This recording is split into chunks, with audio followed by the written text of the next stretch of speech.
All right, it's 10:01 a.m., so let's go ahead and get started. I'm Dr. Karen Philbrick, and I'm the Executive Director of the Mineta Transportation Institute at San Jose State University.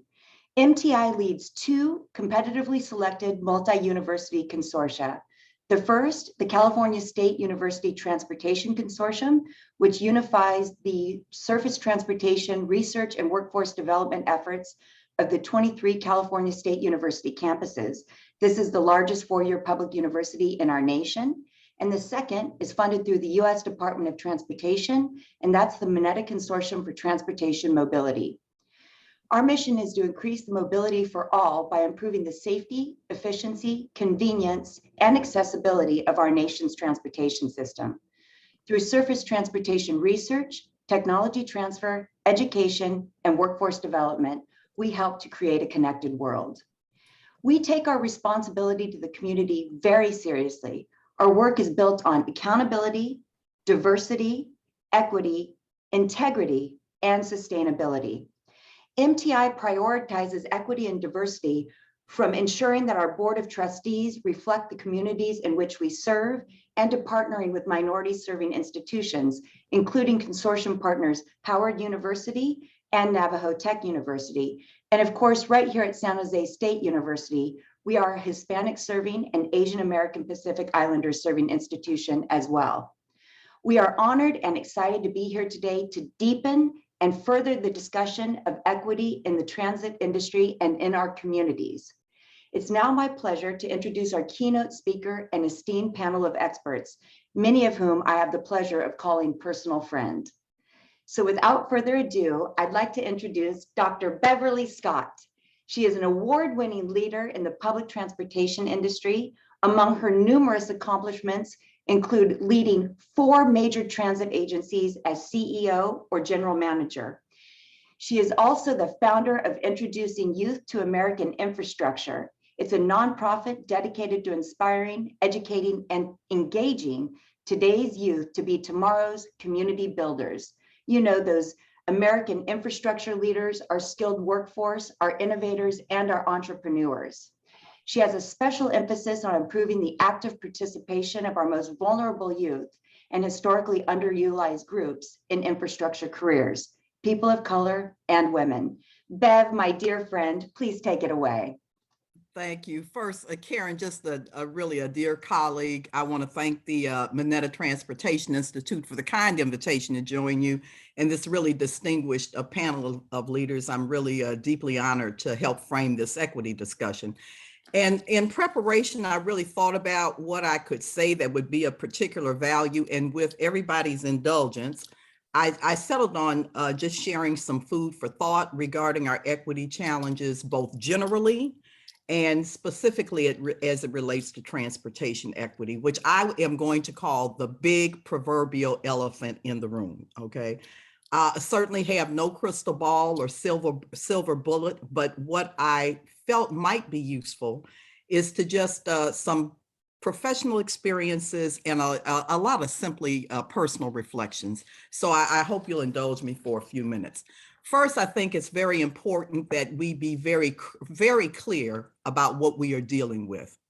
We're dealing with a crisis of inequality, which we face in our country, not just our country, this is global. And notice I said crisis of inequality, which is increasing at an ever alarming pace. And while certainly there are important examples about what is possible, and that's many of us that are here today, it is really critical that those of us who are those examples, those trailblazers, those beneficiaries, and those breakthroughs, not confuse these very real and important examples of significant personal accomplishment with what remains as a lack of collective success for the vast majority of American people from everywhere, who continue to experience staggering levels of inequality, persistent underrepresentation, lack of resources and opportunity, and no secret, leading that list, people of color, women,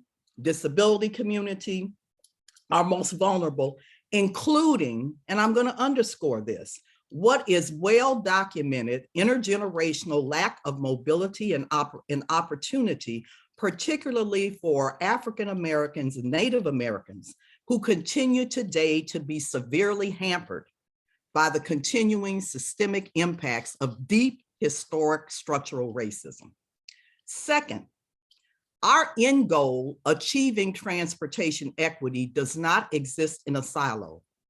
And while we may individually make some great local incremental advances, resulting in extremely important examples of better and best practices, again, let's not be confused.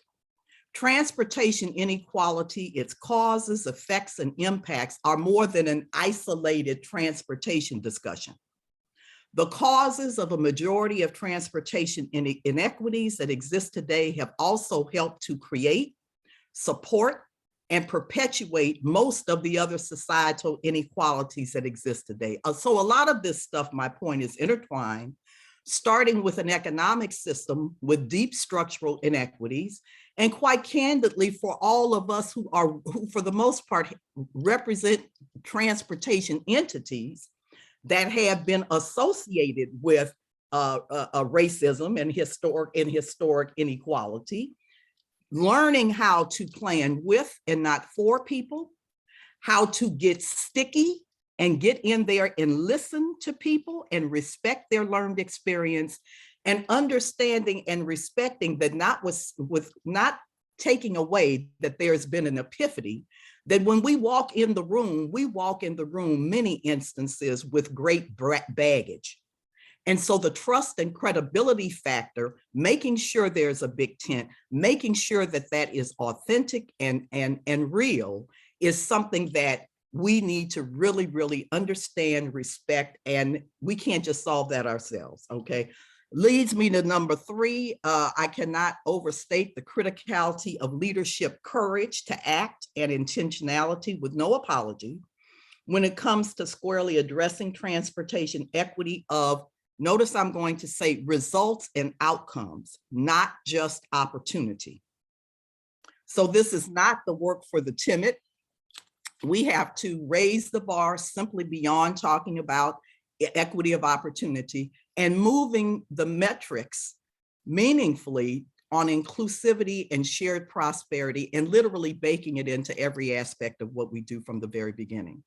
Fourth, I also want to take this moment to caution against the all too common tendency to politely and or politically sidestep particularly difficult public conversations and commitments around equity concerns with those side conversations, insider understandings. We don't want to get this, we don't want to bring this too visibly, but we'll take care of it.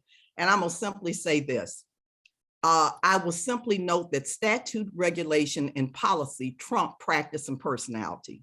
No matter how wonderful people in administrations come and go, my point is simply, if it is important, it needs to be openly and transparently discussed, institutionalized, and codified, okay? And that is all in the public interest.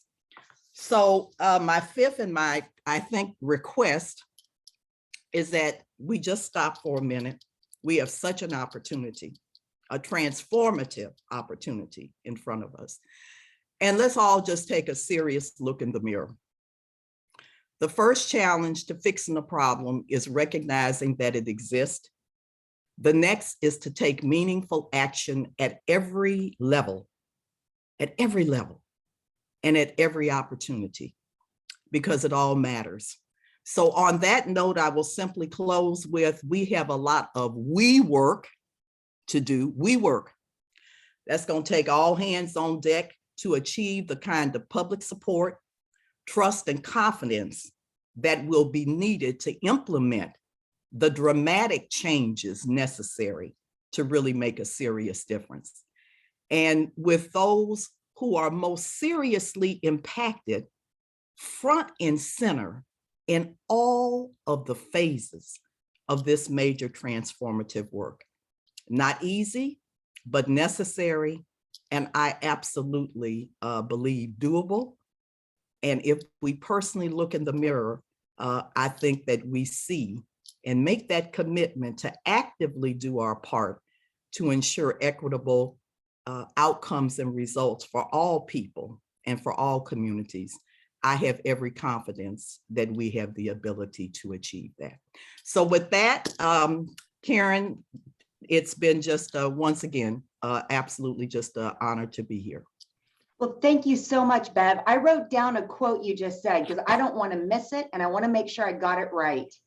Leadership, the courage to act with intentionality and no apologies, with a focus on results and outcomes. Did I get that about right? You got it. You know, you've had such a fascinating career. You're an academic with a PhD from Howard University. You've been an instructor in our Master's of Science in Transportation Management program. You've been appointed by President Obama to White House commissions. You've been a CEO and general manager. Can you take that quote and just apply it to one example from your life and your leadership and just talk about how that played out, that leadership with intentionality and without apology to help achieve our diversity goals?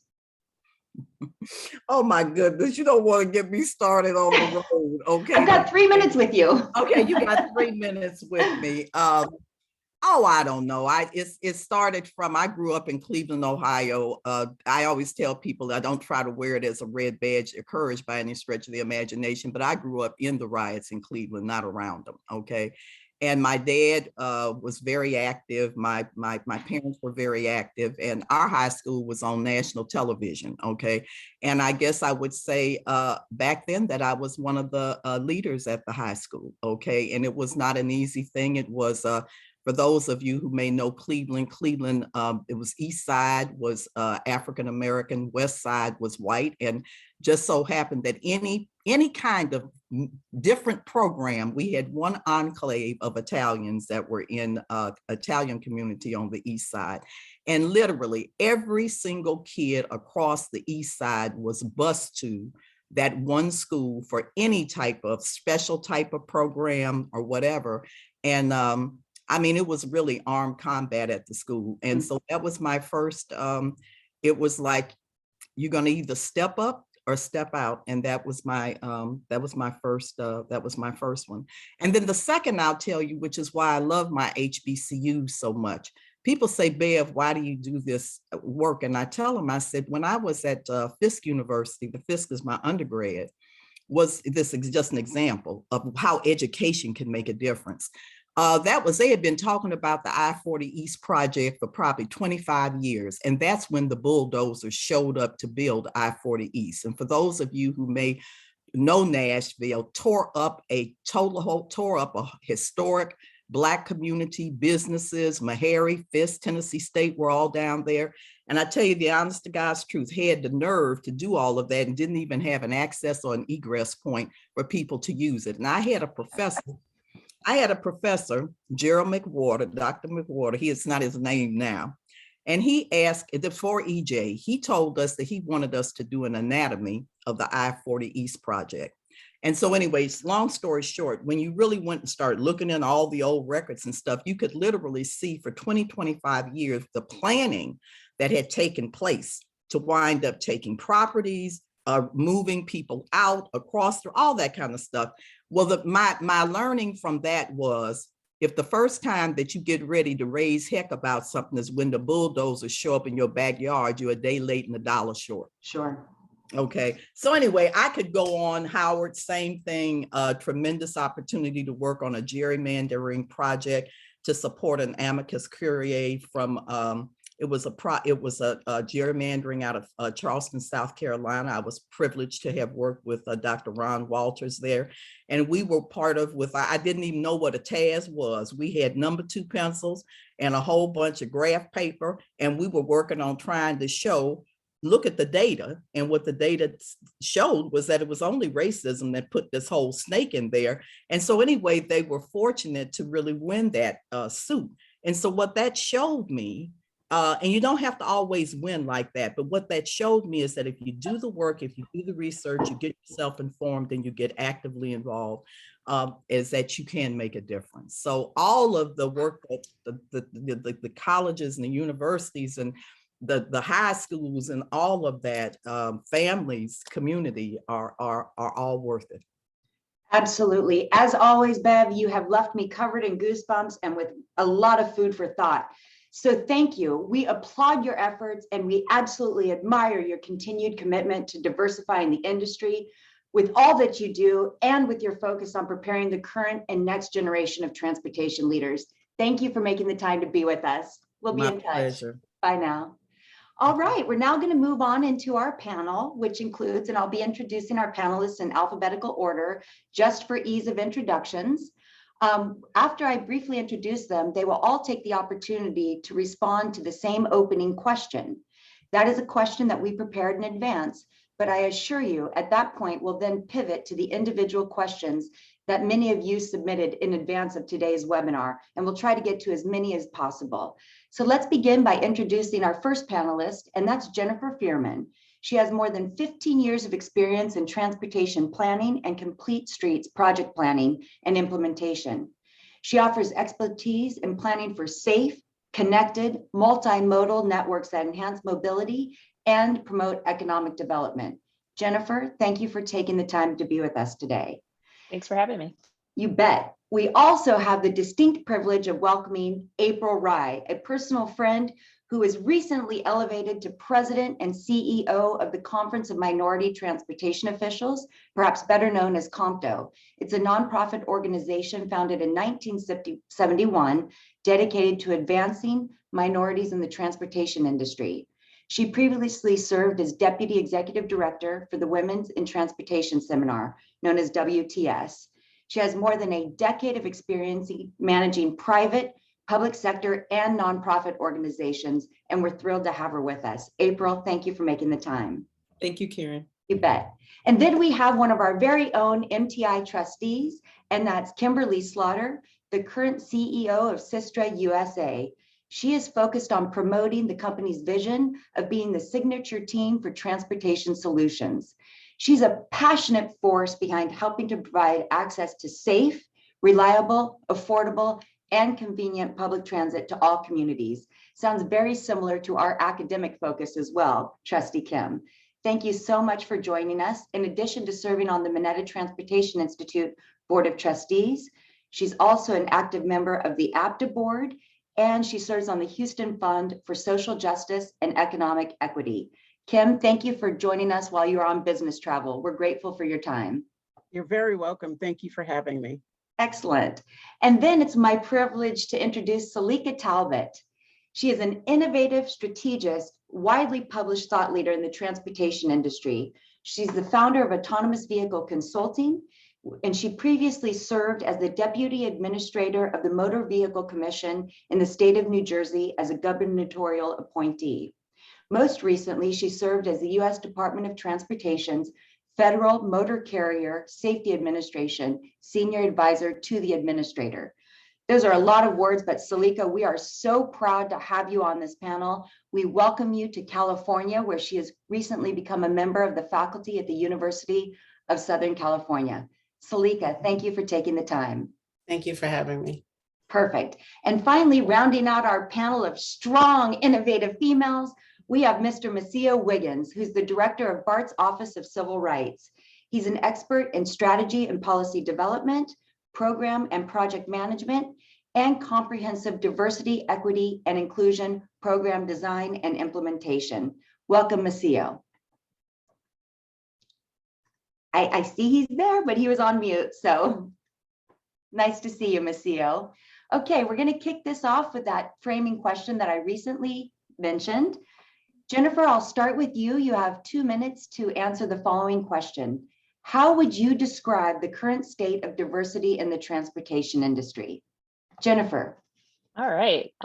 So I wear a few hats in the transportation planning world, and I've seen many sides of the work. I used to work in state government in Florida and engaged often with not only the people at the transportation agencies who were making the decisions, making those long-term plans, getting ready to bring the bulldozers in. But I've also worked hand in hand with the community and advocacy groups. And one thing that I've seen kind of consistently throughout my journey in transportation is that public agencies are always trying to uncover the next thing that they need to kind of be aware of in terms of making sure that their projects are understood, making sure that their projects are not having impacts that are unexpected. And so one way that I've seen the public sector in particular try to be more cognizant of these things is by targeting and changing the ways that they recruit people into the roles. I mean, one of the biggest things that I've noticed about working in the transportation industry and working with the public is that people are not involved in it because they don't understand the process. And so, like, from the perspective of agencies recruiting people in to be planners, to be decision makers, I think that's something that I've seen shift in the last 15 years that I've been working in transportation, is actively recruiting women, actively recruiting people of color, for example. That was something I saw in the public sector. Now I'm in tech, in a role that impacts the work that transit agencies do. And we're still trying to bring more and different kinds of people to the table. Mhm. Another thing that I've seen in transportation planning in particular is that before we even get to the point of designing a road or a bike lane or whatever it may be, community engagement is the first thing we plan for now. Before a line is ever drawn on a map, it is expected that a thorough community engagement plan is in place that has buy-in and that has credible, trusted people from the community facilitating those efforts. I've seen it here in the Bay Area where I am, in Santa Clara County, and I'm seeing it in projects, across different parts of the country that I'm working with. And then the last thing I would comment on is that something that has become more apparent in the transportation industry is how the intersection of social issues are directly related to transportation. So when we talk about planning transportation, you can't talk about planning transportation without talking about police enforcement, without talking about land use, without talking about housing. And more, we are expected as transportation professionals to address the whole issue. You can't plan transportation in a bubble, just like you can't plan land use in a bubble. And we are being held more and more accountable for thinking about the bigger picture of what our decisions and our plans and our projects do to the built environment. So, Wow. all the way across, bringing more people in, being more thoughtful about, who we engage with and how we engage with the public, and then making sure we address those intersectional social issues that all impact our environment. That's what I've seen. Beautiful, beautiful, comprehensive response with so many things to unpack, particularly how you commented on the recruiting efforts, but really underscored what Dr. Scott said in her keynote with the piece on community engagement. And Macio, I saw you light up and start shaking your head yes when she said those words. So I'm turning right to you to see what you'd like to add, please. Sure. So what I'd like to add is I think that I would agree with everything Jennifer just said, obviously, but we're at a point now, I think, in our society where we can start to, as Dr. Scott said, look at transformational change rather than transactional change around equity. And that's really important to me, because when you get to transformational change rather than transactional change, you're engaging with genuine emotional content. And that's what I really believe, is that this work is really about the connection between people. And I forget where the quote comes from, but it's basically, I would characterize this moment we're in that basically says, the time today is on the side of the oppressed, not the oppressors. And that shift has been coming for a few years now. And as I see it happening more and more, we start to dive into this discussion around how do we engage with genuine emotional content with our communities? And how do we understand what it means to serve? And I really do mean to serve, because I'm a public servant and I'm here to serve the communities, in particular, to focus on the traditionally marginalized, because if we don't focus on the traditionally marginalized, we're going to continue to repeat these cycles we've had of a movement for civil rights and equity, and then a generational shift, and then a stall, and then another movement. And I think what I pick up from Dr. Scott and her wise words all the time is, I stand on her shoulders. Yes. And I need to be prepared to have someone else to stand on mine. And I need to understand how to not only engage myself with genuine emotional content to grow my own areas and practices with my organization, but how to connect and grow that for everybody, because there's someone who's going to be in my chair doing this work that probably hasn't even been born yet. And I have to be thinking about that generation of people and how I can set the table so that their journey in this role is not as difficult as mine. Because one of the things I've taken away as an equity practitioner is it's often very difficult, very challenging, and full of conflict and negotiation and compromise. But the idea is every generation is a little better prepared. Every generation is a little more well equipped to do this work. And every generation is ready to stand on someone else's shoulders so they can reach higher, right? I reach higher by standing on the shoulders of those that came before me. And I expect those that come behind me to reach higher than me. And I think that's the moment we're in right now. And it feels very powerful. I wasn't around in the 60s. When I talk to people, it feels like that kind of moment again. And that's the emotion that everybody has in this space. And it's very exciting to me and it energizes me a lot. So I want to just add that on to what Jennifer said and lift up her comments that she made before. Absolutely. And I sense that enthusiasm. And I'd love to circle back to the emotional piece because you've mentioned that several times. But before we do, you've talked about being a public servant. You both talked about the public space. I want to pivot to Trustee Kim Slaughter, our expert panelist, this Chief Executive Officer of Sistra USA, representing our private sector voice. Kim, can you share with us your thoughts, please? I will. I love what the two preceding speakers had to say, because the thing I always think about approaching this, my mother once said to me that if you could truly identify that something, you achieve something with no one else's help, with no one else's contribution, then you have nothing to give back. You owe it all to yourself, and you have no reason to reach back and help anyone else. But if you can't figure out if you can't figure out an opportunity that didn't include someone else's help, then you owe it to give back, right? And so, and that's something I've always kept with me. And so even though I'm on the private sector, I've worked both public sector and private sector, about 12 years of experience on the public sector side. And most of the time, the public sector are my clients. And that nature of service extends to me as well as a private sector employee, right? And so, I think we do forget that we are in the business of providing to improving people's quality of life, period, end of sentence, right? And we do that through mobility. And so when your original question was, where do we stand on diversity in the industry? I think it's complex because we're still at the challenge of many people, period, but many people who are people of color and are females still don't know that career options exist in this industry. They don't know that the industry is there. I can remember sometimes going out to speak to elementary school kids about the career day, and they no matter what you're explaining to them, what they know is the operator, right?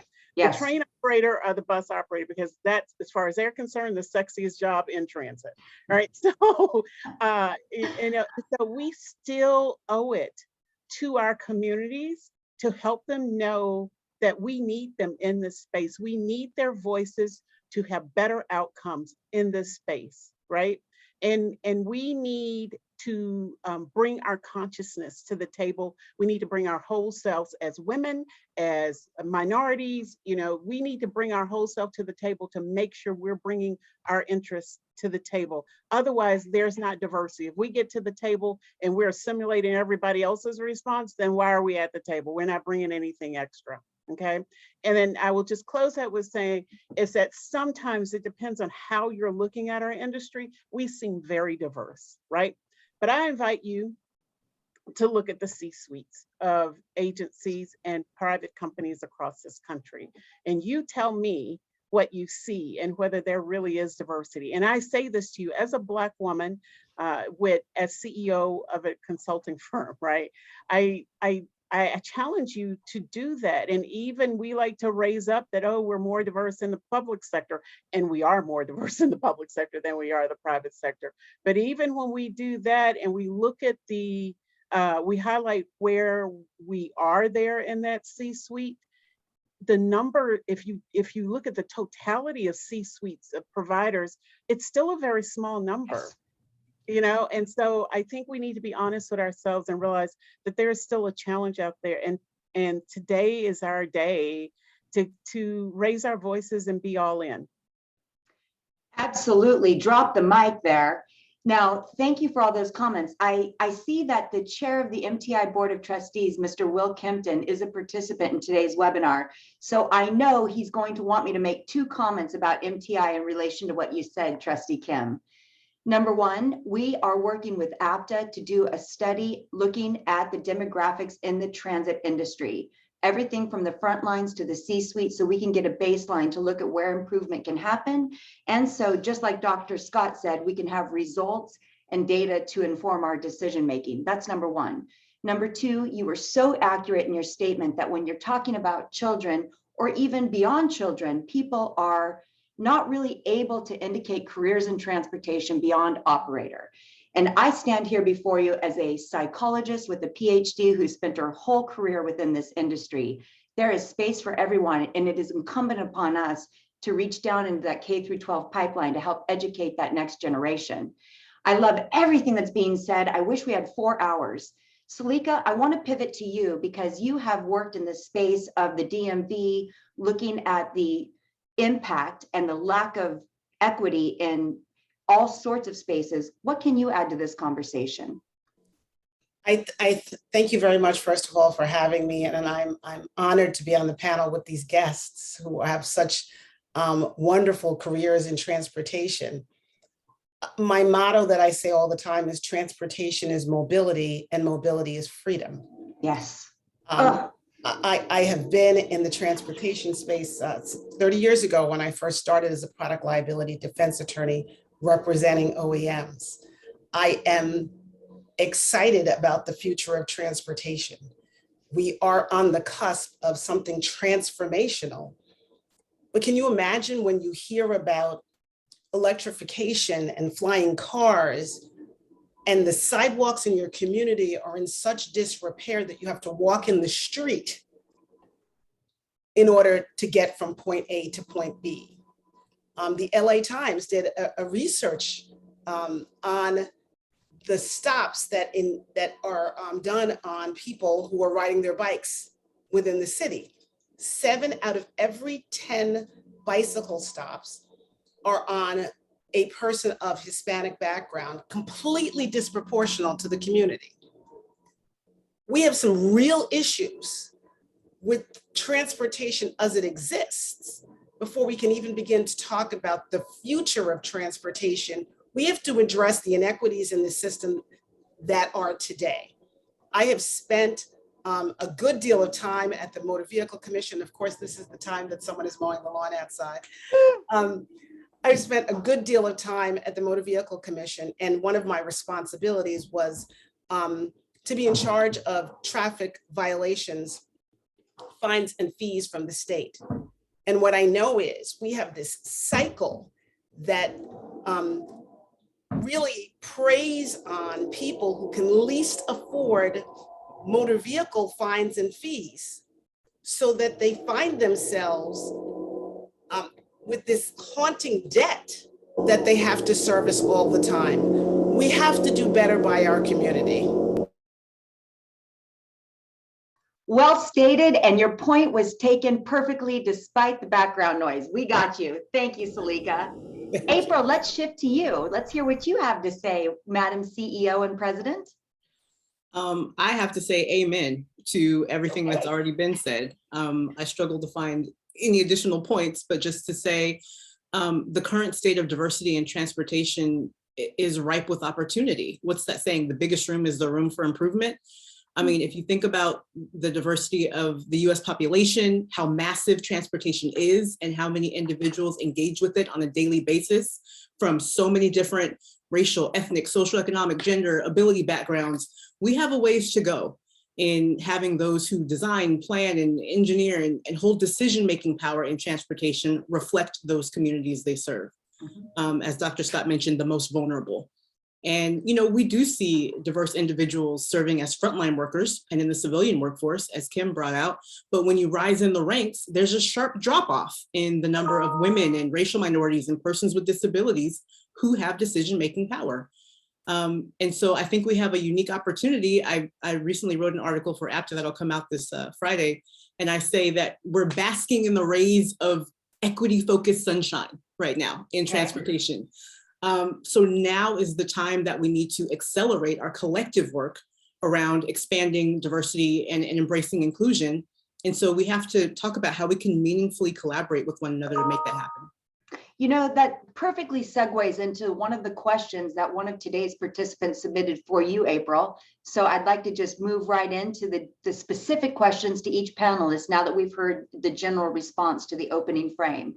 So April, what are some changes that leaders can implement relatively easily to improve diverse workforce development efforts? That's the first part. Second part to that question, and I'm happy to repeat, and what is an important but more challenging change you would like to see happen? Thank you for that question. I really think that there's a couple of simple things that leaders can do to improve workforce development efforts on the retention side. And that is to simply look in your own house and include questions in your annual review process that allow your employees to share their own interests and areas for growth. Marian Edelman said, you can't be what you can't see. Yes. So allowing your employees to share their areas of interest may spark a development pathway that wasn't readily seen before and allow you to tap talent from your own ranks. And if at all possible, support your employees' participation in organizations that provide professional development and networking opportunities. Shameless plug for Compto here and WTS, but and Latinos in Transit and all the others. And MTI, we've got one too. MTI and everywhere else. Those are places where your employees can hone their skills that maybe day to day they're not able to manage, like public speaking or meeting management, governance, fiscal management. Those are things that they get the chance to learn and flex with these organizations. And then on the recruiting side, post job opportunities strategically. Make sure to include postings on job boards of equity-focused organizations and associations and groups so that you can get those opportunities in front of a diverse audience. And I think on the more challenging side, it will be amazing if every organization and agency implemented a paid internship program and partnered with HBCUs and local colleges and universities to offer these paid internships so that students can have firsthand real world experience in transportation careers. And I know that's a budget decision and it's a little bit of work, but it's worth it as we think about strengthening the workforce pipeline. Absolutely wonderful statements there. And I've had the chance to scan our participants today, and I'm very pleased that I see many of our student graduates from our Masters of Science in Transportation Management program, who are also our students of the year, who've gone on to great careers. They were already in terrific positions, but developed those skills necessary to take that next step. Also want to comment on what you said about training opportunities. That's critically important, especially when we look at the fact that 50% of the current workforce is eligible for retirement. How are we building that bench, and how are we reaching down to bring others up? Right now in the Bay Area, the Metropolitan Transportation Commission, under the leadership of Therese McMillan, has established a diversity, equity, and innovation platform, and they are delivering leadership training that we have the pleasure of partnering with, that develops subject matter expertise, but also looks at emotional intelligence development, those soft skills, looking at how we communicate, how we relate to conflict, and how we project ourselves onto others. All of that is so important in helping people develop and to expand within their careers. So thank you for commenting on that, April. And Masia, that leads me to you, because I'm very interested in the work that BART is doing. And one of our participants today has this question for you. Can you tell us more about how BART approaches diversity and equity, and perhaps how that approach has evolved over time? And if possible, can you link it to the Link 21 program in your response? Sure, of course. So I've been at BART basically my entire career since I finished graduate school. And I started out as a junior analyst here. And so the work has really evolved over time. I mentioned genuine emotional content in terms of engagement earlier. And what I mean by that is simply transactional equity is a quid pro quo, right? This for that. You get a contract, we get diverse businesses participating on that contract with us. And we need to move into a more transformational space where I'll tell it through a story, because equity work is often, let's not forget about the data. Let's also remember the lived experiences of people. Here in Oakland during the George Floyd incidents, businesses were putting up their, protecting their windows with plywood. And one business, as I was leaving for the office, it was middle of COVID, so I was in the office and it was a ghost town, was putting up a painting. It was of Dr. Cornel West. And the quote on it says, "You cannot lead the people if you do not love the people." And that really stuck with me because it really connects to what we're doing here at BART to get beyond transactional engagement. It's about, at a core level, emotional intelligence and love for your fellow human beings, not as emotional love or romantic love or platonic love, but love for them as a person and what that individual person can contribute, in this case, to mobility and transit. And every person, from a junior analyst all the way up to the CEO of the organization, has an innovative insight around this work that can contribute. And so coming from that perspective, we've been working with Link 21 as our major demonstration project for our new equity framework here at BART. And the goal of that is to engage, as Jennifer said, early and often with our communities that used to be called communities of concern, which I consider to be a pejorative. And I prefer to say priority populations or focus populations, because I want to learn from you to make the overall experience for transit or Link 21 better. And Link 21 as a mega regional project. So if you know the Bay Area, it's the Bay Area counties all the way up north and going down south into the Central Valley. We're working on how we're going to connect mobility and what another crossing through this region to San Francisco will look like. Now, as we work on that, we do co-creation. We go out into our communities and say to them, tell us what you want to see from this project. And the first reaction is, what? You're never here to talk to us about that. When you come to see us, you've already drawn lines on a map and you want me to rubber stamp that. And so it's been a very interesting engagement as we kind of peel back the layers and engage with genuine emotional content and understanding. People begin to engage back with us. And then we hear things like, I'm afraid if we build BART through here, I'm going to lose my house to gentrification. Yeah. I'm afraid if we build your system through here, it's just going to bring more people, and it's a food desert here. I have to drive an hour to get to a grocery store. And we don't pick up on those connections traditionally with transportation. But on this mega project where we're touching so many different communities, when we hear this very early in the planning process, I can go back to the planners and say, now you've heard what I've been telling you, and you've heard it from the community. Now, what are we as a group going to do to continue to engage in a positive way with this community on this and make sure we lift up their concerns and give voice to those who traditionally wouldn't have a voice and are expecting us to do something that no one has helped them with. When we come to meet with these communities, we hear things like, we need help with our children are experiencing trauma while they're in their mother's womb because of the neighborhoods they're in and the lack of access to opportunity and mobility in our communities. How can you help us? And what that says to me is that's a call to all of us, transit or otherwise, to acknowledge that, as one of my fellow panelists said very well, this is about mobility, and mobility is a human right. Mobility is what lifts us up and enables us to grow and advance, right? It's just as fundamental as having internet access today. You must have these things, utilities, to be successful in our society. And so from the Link 21 perspective, this is the first project we've actually committed to doing that.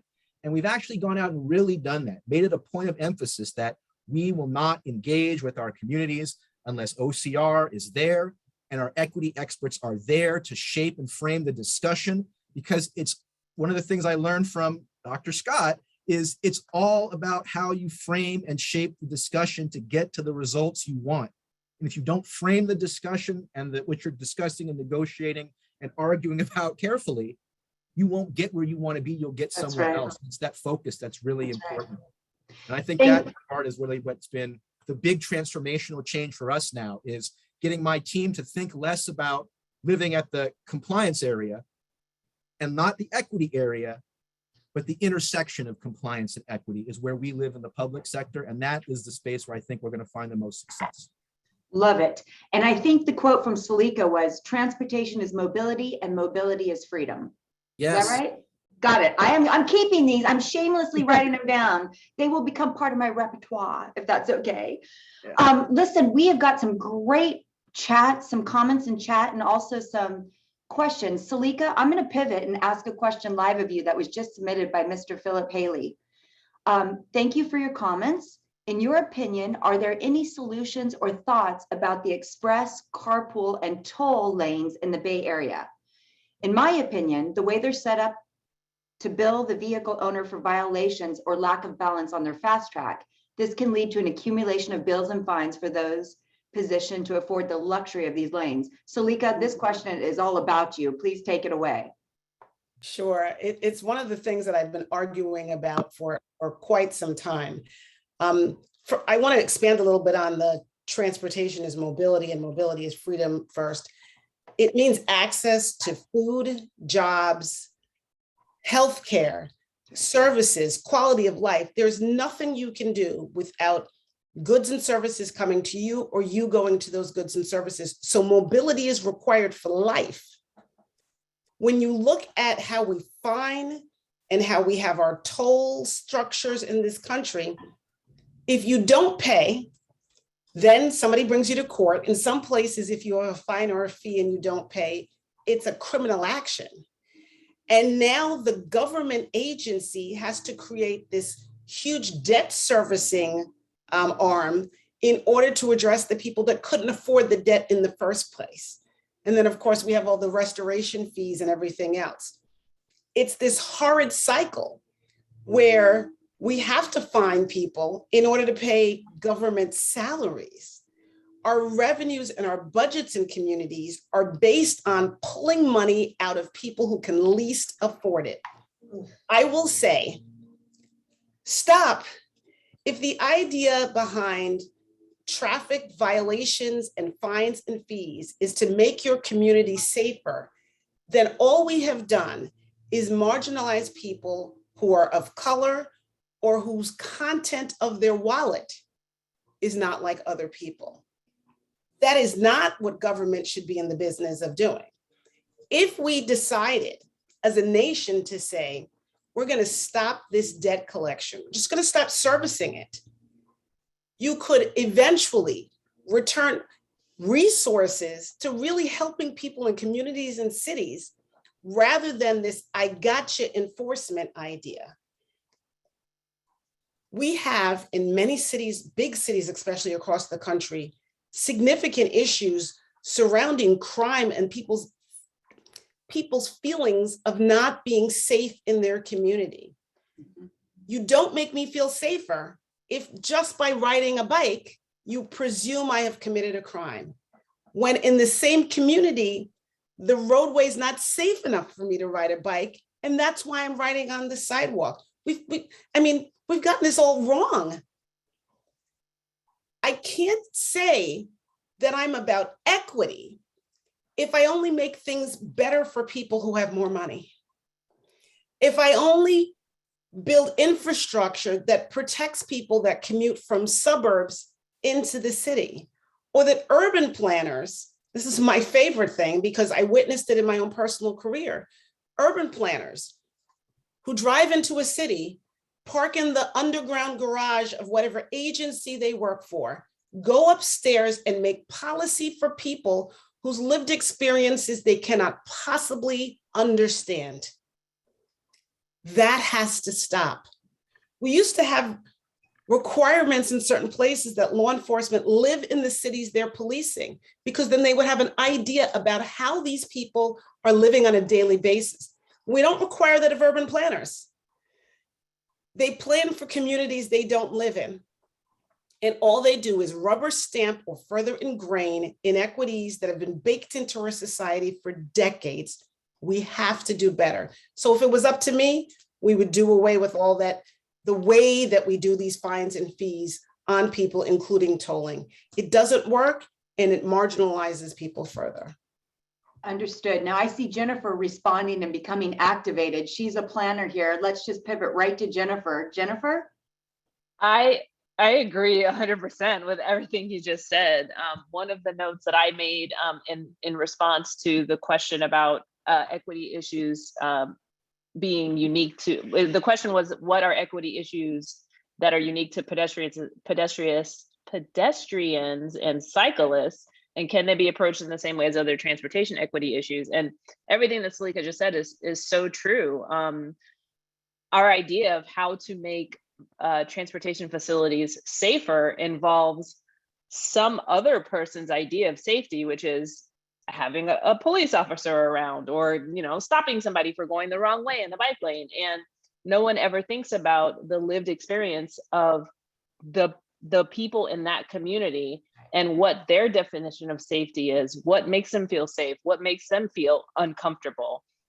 And in terms of a lot of the best practices that are really common in bike and pedestrian education tend to skew negatively in the experience of Black and brown people. One thing I will never forget, when I worked at Florida DOT, we were doing bike helmet giveaways for kids. And you had to get the helmet properly fitted on a kid and then they could have it.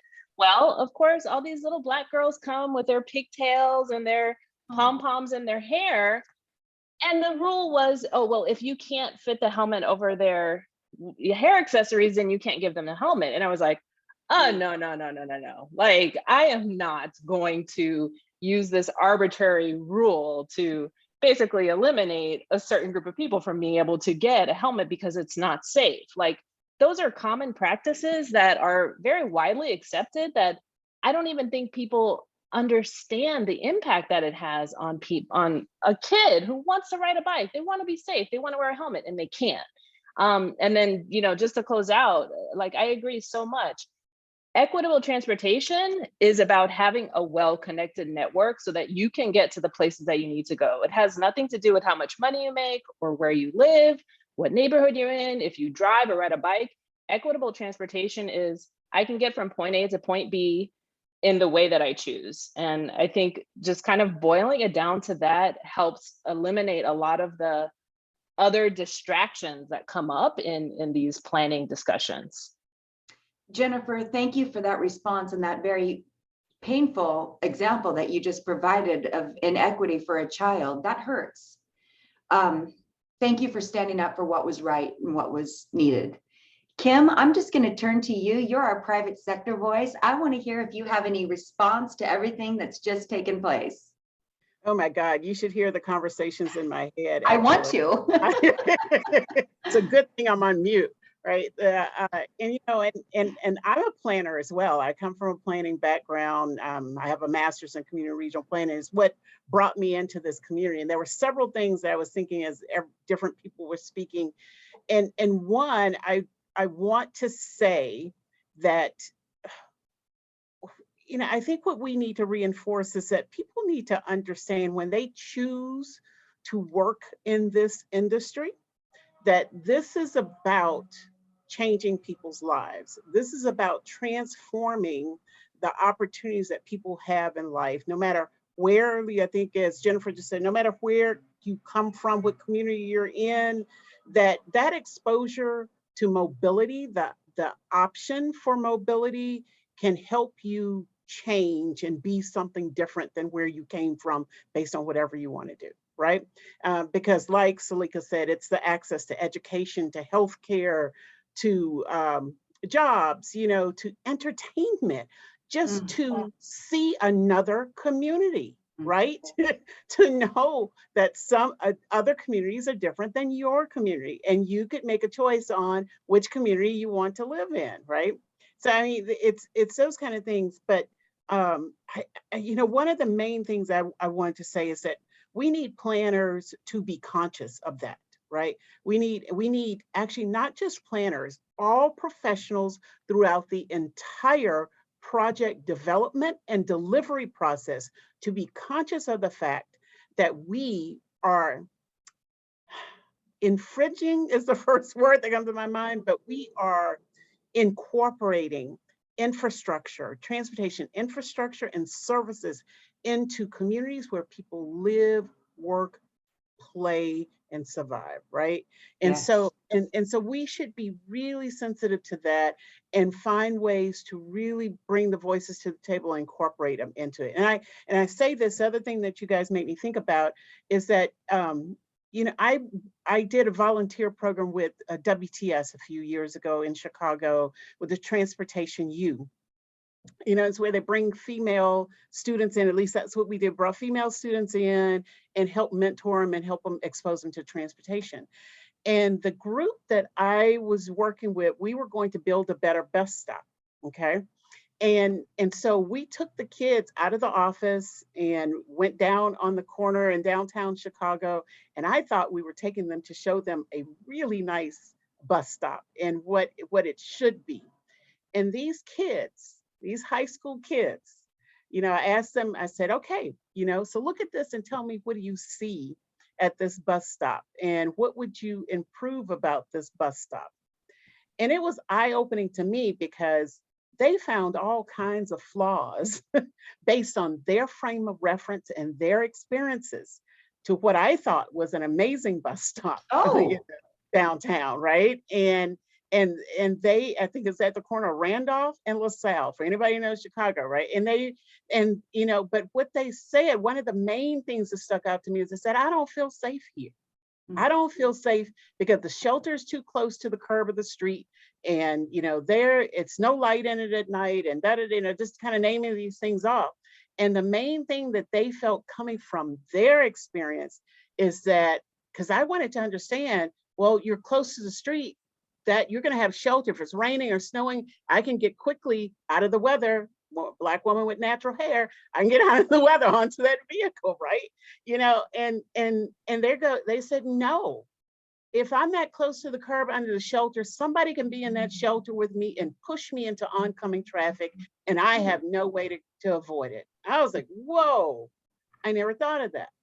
But that's their experience, and that's something we don't know if we don't go out and talk to people and understand, how do we truly make mobility options better, safe, affordable, comfortable, usable by people? And I mean, this whole universal accessibility, no matter what my challenge is for the day, I should be able to access public transportation, right?